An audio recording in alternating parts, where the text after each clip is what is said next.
Greetings and welcome to the Halloween edition of the Sliders Review. And I'm here today to talk to you about Harry Potter and the Prisoner of Azkaban. This is my second all-time favorite Harry Potter movie. My favorite is that of Chamber of Secrets. Say what you will about Christopher Columbus and everything, but when he was in charge of the Harry Potter movies, not only were they fun, they had a little bit of darkness, intrigue, mystery, but most of all, they had magic. Like you could feel the magic and everything. That's a quality that started to disappear once you got around like the fourth movie, and a lot with that of David Yates, which is weird because David Yates is a visual person. So you think there'd be so much more magic, but that's when the movies started getting darker, more mature, and more of a teen soap and everything. But David Yates is a great visual artist. It just sucks that he didn't have that much magic in his movies and stuff. But like with this movie, I really enjoyed this movie and what the director brought to it. He brought a brand new visual element to the movie. He brought more like intrigue and he brought more darkness and stuff. And that is Mexican director Alfonso, I can't say his last name, Cuarón. He was the only like Mexican director, and he's like one of two directors of Harry Potter who only had one movie under his belt. One reason being is because J.K. Rowling only wanted British people working on the movie, and as you know, British and Scottish people worked on the movie. Christopher Columbus was like American, and Alfonso was Mexican. Starting with the fourth movie, which a lot of people particularly don't like because they left out a lot of elements from like the games and stuff. It was the very first British director. I am a huge Harry Potter fan, but I am not a fanboy. I am not a pothead and everything. But I am very much like in love with like the series and stuff. I remember when this came out in college, like when it came to the DVD, a person I used to be friends with back in the day, she bought it for me for Christmas and everything like that. This was the third Harry Potter movie I ever saw. The second movie I saw first, and the first movie I saw second. Hey, my mind works that way sometimes. I've done that with so many movies back in the day growing up. Batman Returns, like Aladdin and stuff like that. I always end up seeing the sequel first before I see like the first installment. And I love fantasy and magic and witchcraft and stuff like that. So this was like up my alley. And it's fascinating how this one book series took the world by storm. It had the Lizzie McGuire effect to the point where people started telling their parents, well, kids started telling their parents, when Harry's birthday was, and they assumed he was a real life person until they realized he's just a fictional character and stuff. I love the Harry Potter movies so much, and I hate J.K. Rowling and everything. I've never actually talked about the Harry Potter movies, which is quite fascinating because I really do enjoy these movies and stuff. I've never read the books. I never plan on reading the books. They're way too long. But I do read like Wiki fandom and Wikipedia to get my Harry Potter book knowledge. And yes, just like many other people, like the diehard fans, I am upset they changed a lot from the books to the movies, or from the movies from that. You know what I'm saying? And how they left some really important stuff out towards the last couple of movies. But in terms of darkness, I will say that this movie feels like the darkest of all that of the Harry Potter series. It feels darker than the last two installments and everything when Voldemort was doing his bad stuff. I don't know. It just seems like that dude was more scary when only you heard his name and never saw him looking like a fish and stuff. And so But like, this came out in 2004. It still holds up to the day. The visuals still hold up to the day, which is quite shocking because the Fantastic Beasts movie, some of their visuals are lacking. It's weird. As time progressing, CGI is getting worse and worse at times. Now, I personally don't like the Fantastic Beast movie. I've only seen the first one. I said I was done after that. I will never see the last two. However, I have watched reviews about it and stuff, and whew, like I just can't get into those movies, which is quite a shame because I was like, okay, Harry Potter's story is over. Who's this Newt's Commander person? Newt's Commander is no Harry Potter. I don't know why J.K. thought he would be a nice substitute for Harry. Like, yeah, whatever, him like finding his animals in the first movie made sense for that movie. But then they started adding the element of Grindelwald and that of Dumbledore. And that's where the entire series got very confusing for a lot of people. J.K. Rowling is no screenwriter. She is a author and needs to stay as one. However, I guess it was difficult for her to write this movie when she didn't copy and paste from other people's like works of literature and everything. And since Jill Murphy has sadly passed away, the creator of The Worst Witch, J.K. has pretty much used every element of The Worst Witch she could in the Harry Potter series and stuff. I made a video about that. Go watch that. And now J.K. is a very talented person and she can be original. However, that woman does copy and paste from too many works of literature and stuff. And she is a scumbag, plain and simple as that. She is ruining her own brand. And, in the second Beast movie, how you gonna make an Asian person turn into a snake and make her like the slave pet of like an evil white man? Seriously. Like seriously, how you gonna write that crap? And when it comes to the Harry Potter series, people have already pointed out that it's very whitewashed and everything. And not only that, but also the movies. And then when they did add like a black person in the movie, they later changed her white when she had a bigger role in the movie. Like, what the world, man? And I just can't get over those Fantastic Beasts movie. I'm so glad. Hopefully they are done. Like, if Newt's Commander is supposed to be the main protagonist in the entire movies, what in the world does he have to do with Dumbledore and Grindelwald and stuff? The later movies were even titled, The Secrets of Dumbledore or whatever they were called and crap. Newt shouldn't even been in those movies. And just like with every other Harry Potter movie, they added so many characters and stuff. And their storylines kept being redundant. And people were just thrown in there just for the sake of being thrown in there. Just even when their story arc was over in the past movie. And then, I don't know what time it's set in because McGonagall is supposed to be in those movies, but yet she's not supposed to be. Like, he ain't supposed to be a teacher yet. Like, and it's stuff like that that's really just like, ugh, you know what I'm saying? But like, still, I just don't find Newt as to be like Harry Potter. And not only that, but those movies don't have a real good sense of mystery. That's the great thing about the Harry Potter movies. Every book translating to that of a movie always had a huge mystery. You was like, trying to be a detective, trying to figure out what's going on. And you don't do that with the Fantastic movies. And it's quite a shame. Not only that, but a little nitpicking here. I don't like how some people hold their wands in the Fantastic Beasts movie.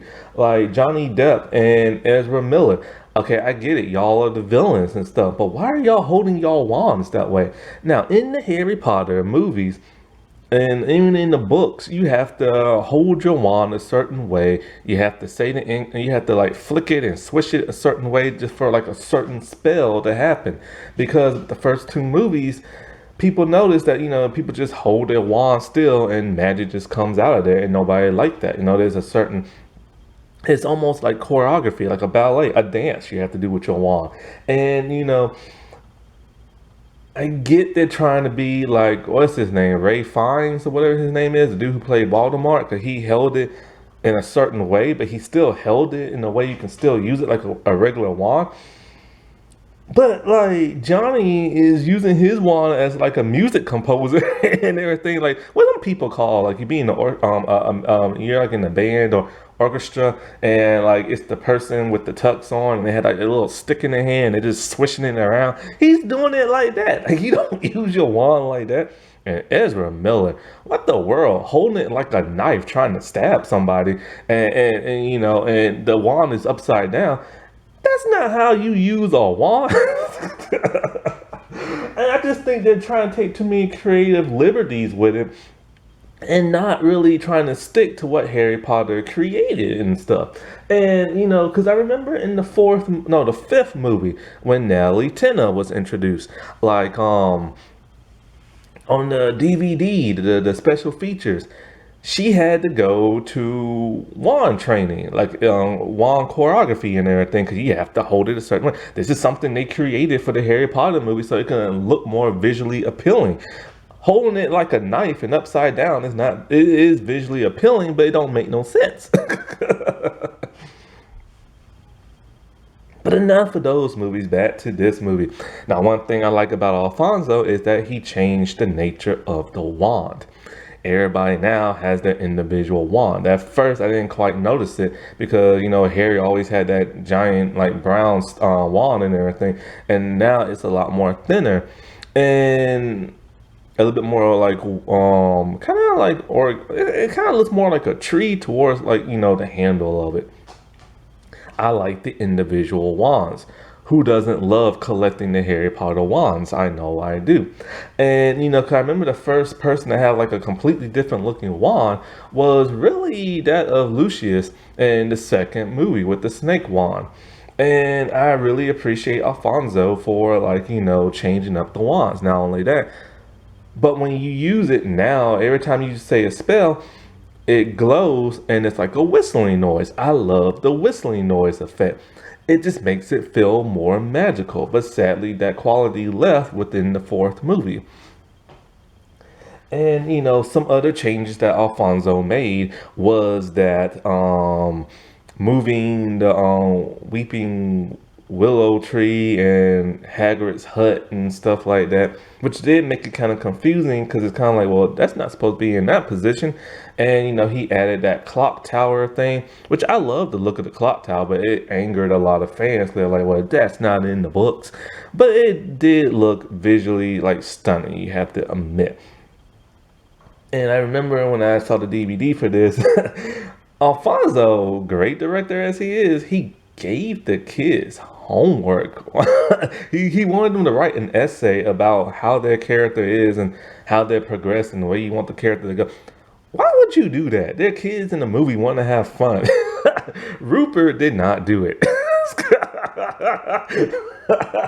And I don't blame him. But when it comes to that of this movie, not to like, you know, repeat what I said before, but the fact that it was darker, it wasn't just darker in one ways, it was darker in like a million. The movie introduced like new characters we've never even heard of before with their own dark past and stuff. It introduced one of the most interesting, in my opinion, anti-heroes, but then later villains in the series, the Mentors. They have a great visual look to them. They look like the Grim Reaper. Their cloak is very tattered towards the bottom. You can't see their feet. They have these long, bony, skinny, grayish looking arms. I mean, not well, fingers and stuff. When you pull back their like cloak, they have an actual head. I don't see no eyes on these things. You only see like a distorted mouth and it sucks in your soul. They are very disturbing and they're great for this movie. Supposedly JK said she had a nightmare about them and all this other stuff. I mean, it looks like the Grim Reaper. So you dreamed about the Grim Reaper. It ain't like you came up with it. You know what I'm saying? It looks exactly like the Grim Reaper. Yeah. Okay. And not only that, but it introduces that of Azkaban prison, a prison where some of the most dangerous wizards go and stuff. And it's funny when they're there, they must not brush their teeth because they're always jacked up. But then as soon as they get out, their teeth are normal and stuff. And the Dementors, they're like the prison guards of like that prison, and nobody has ever escaped except for one man, Sirius Black. And the entire movie wants you to think that he's this like extremely bad guy. And and because of that, you have a sense of fear throughout this entire movie. Just the name of him, his wanted poster is disturbing. The man has gone mad because people go mad when they're in Azkaban prison. And another dark element that this movie adds is that of a werewolf. Yes, Lupin. He is a teacher and a friend of Dumbledore's and a friend of Harry Potter's father. And he is teaching there. He befriends Harry. He saves Harry from the Dementors. And on the train, Harry doesn't understand why the Dementors are always after him and stuff. And he keeps hearing like a woman screaming when the mentors try to like suck out Harry's soul. The mentors have only one mission: search out whoever it is they want, find that person, suck that soul out, and take them back to the prison. If you get in their way, they will attack you as well. But the question is, why are they constantly after like affecting Harry and stuff? They know Harry is not Sirius Black, but yet they attack him on the train. Now, in the fourth movie, or was it fifth? I can't remember. It's been a long time since I saw these. The fifth movie, they are attacking Harry once again because they're being controlled by a very evil person within the Ministry of Magic. The Ministry of Magic is who control the Dementors and stuff. And then, of course, they went to go fight for Voldemort in the final battle and stuff. But not Lucius, but Lupin, he is a werewolf, and like because of that, he's constantly disappearing from like the movies, and you never know where he's at, and nobody else knows where he at. But Snape has his suspicions. Snape does not like Lupin. He does not like Sirius Black because we find out they used to pick on him when he was growing up along with James Potter. Now, the movie starts off with that of Harry Potter learning to like, try to do a spell. And later on in that day, he is greeted by that of his aunt's sister-in-law. She is a very rude woman. And the thing about Harry Potter is he's a very nice person, but you don't talk about his parents in the slightest negative way. And that's what this woman did. And he was not having that. And the thing is, as nice as he is, he will attack your behind either willingly or unwillingly or unconsciously. His magic just unleashed from the tip of his finger. He wasn't even trying. And he basically made her expand into a giant balloon, and she floated into the sky. Harry now knows he in trouble for using magic outside of Hogwarts because he is underage. He flees from his aunt's house, and there he meets the night train. The night train is very hilarious and everything. It has a bunch of shrunken heads on it. The bus driver is actually villainous, but they never explain that in the movies. They left so much out in the movies. He takes him to the leaky cauldron and everything. Is there he meets Harry and Hermione and stuff. And when he thinks he's gonna be expelled, but no, he's not, because well, the adults have a secret. That secret is that of the mystery. When Harry Potter wants to go to Hogwarts for like a field trip, he's unable to because he doesn't have a guardian's signature. So the twins give him the Marauder's map, something introduced now in Harry Potter lore. It's a map that tells you where everybody is and stuff. And so he uses it to sneak out with his cloak. He meets his friends and he overhears the adults talking. It's about his father and Sirius Black. He overhears that Sirius betrayed James Potter. And of course, Voldemort killed his parents. This has now enraged Harry and stuff. And, he just wants to kill Sirius. And you have to feel sorry for the dude. He wants nothing more but to know what his parents were like. And he never will because they died when he was just a baby. He is the boy who lived and everything. He is the boy with the scar on his forehead, and it's like people always want him to do these great magical things, but all he wants to do is just know who his parents are, be left alone from all the bad guys, and get his revenge whenever he can. And when he gets his revenge, he gets too impulsive. He loses control and he always goofs and mess things up. And so, like, throughout this entire movie, you have a fear. There's a deranged serial killer, supposedly, after Harry Potter. And, and some other cool things, you have to get away from the darkness. You have to get to the cool stuff. You have a hippogriff and everything. It's a very cool looking griffin type animal. And, Harry Potter befriends that, and it's a beautiful, gorgeous scene when they're flying around. But of course, Draco Malfoy has to be the butthole that he is, and now Buckbeak is about to be slaughtered and everything. So the trio has to like save him. We get a great punch from Hermione hitting like Draco in the face.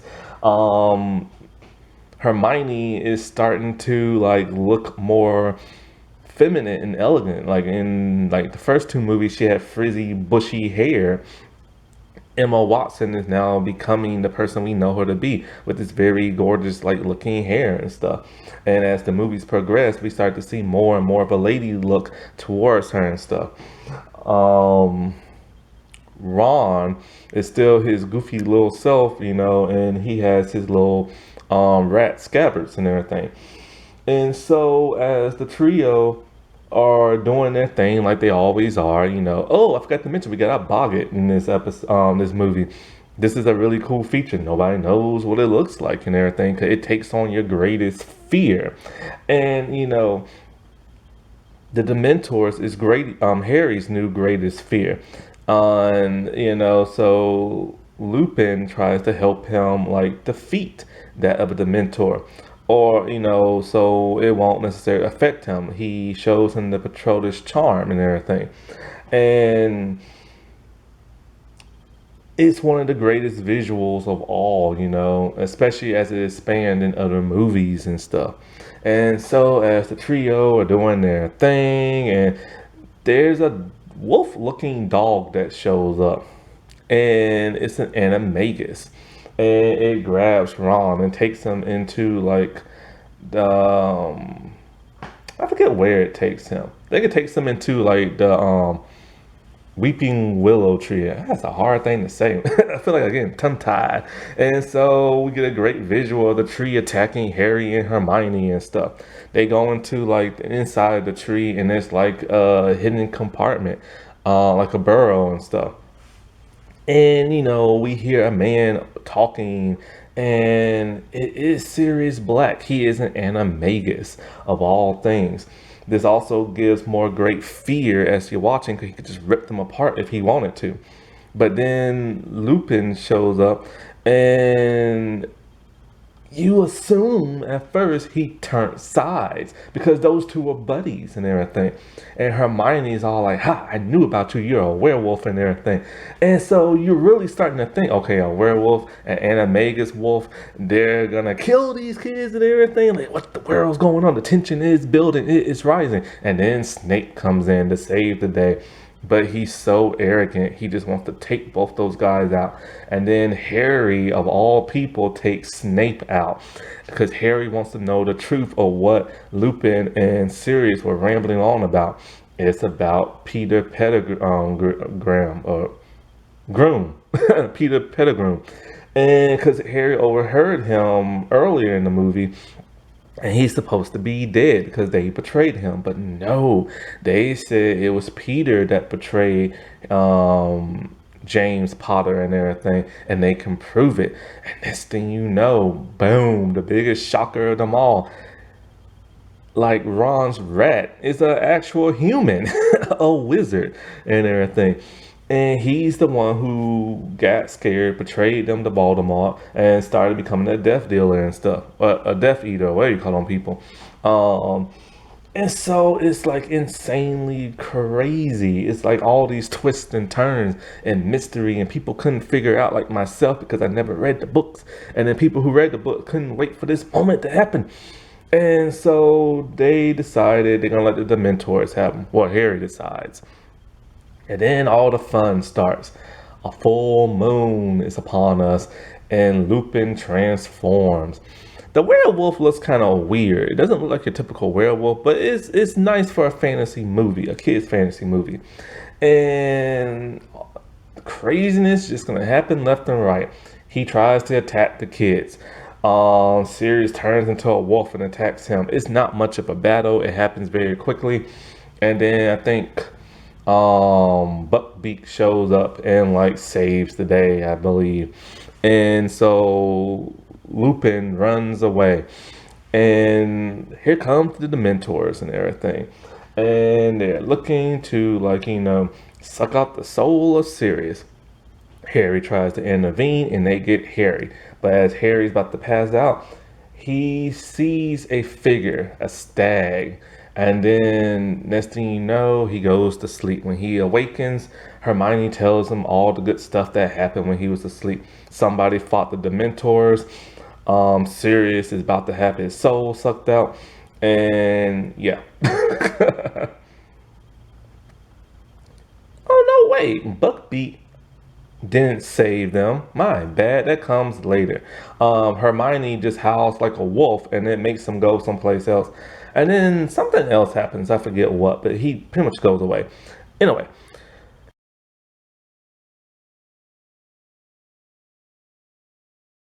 like I said, it's been a while. I actually haven't watched a Harry Potter movie in years. I don't know why. I have them all on DVD. I just, I don't know. I've been busy with all these stupid streaming sites and everything. Anyway, so Dumbledore gives Hermione some good advice, and she uses her time turner to go back in time. So, her and Harry, they save Buckbeak. They try to save Sirius and everything. And so they have to let everything play out, because you're not supposed to interfere with time. But of course, they say Buckbeak. And so they get to watch everything as it unfolds, as Hermione, um, howling, making the wolf go away. And then at some point, at some point, the wolf and Buckbeak get into it. I just don't know when. It might be now because Buckbeak is, still like technically alive and everything like that. And so Harry Potter is just waiting because he believes his dad's alive, and his dad's the one who made the Patronus go away. Not the Patronus, but the Dementors go away, and he's just waiting and waiting and waiting, and Hermione's all like, "Nobody's gonna show up, Harry, and you two are dying down there." The most heroic, coolest thing happened, boy. Like Harry Potter just runs down there, whips out his wand, and boom! It was just a great moment from a good actor. You know what I'm saying? Like, ooh, you can feel it, boy. You can just feel it. And it just gives me goosebumps just thinking about it in my head as I'm talking about it right now. So back on Buckbeak, he's all kind of happy for himself. He's all like, he thought it was his dad, but it was really him. He's powerful and everything because Dumbledore said only a powerful wizard could have done what Harry did in the past and stuff. And this is just like showing that he is destined for great things and stuff. So they free Sirius and everything, and they give him Buckbeak. And they go back to the present, and all is as it always is and everything. He gets a new broom because the Dementors knocked him off his broom as he was playing Quidditch and everything. And It's just an all around great movie. There's great magic, there's suspense, there's a little bit of horror, there's some darkness. Everybody had normal hairstyles as opposed to what Harry and Ron had in the fourth movie and stuff. Oh, I'll never get over those hairstyles.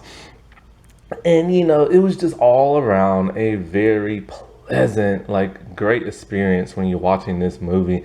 And I just love it to death. And that's why it's like my second favorite. And of course, Lupin, he had to quit because Snape was gonna rat him out that he was a werewolf and everything. And it sucks because he was such a cool character, but he does show up in other movies and stuff. But this is when, like, it's weird. Like when David Yates took over, so much kept getting like left out of the movies. Important like conversations with the characters, certain events, things that people really wanted to see from the books and everything.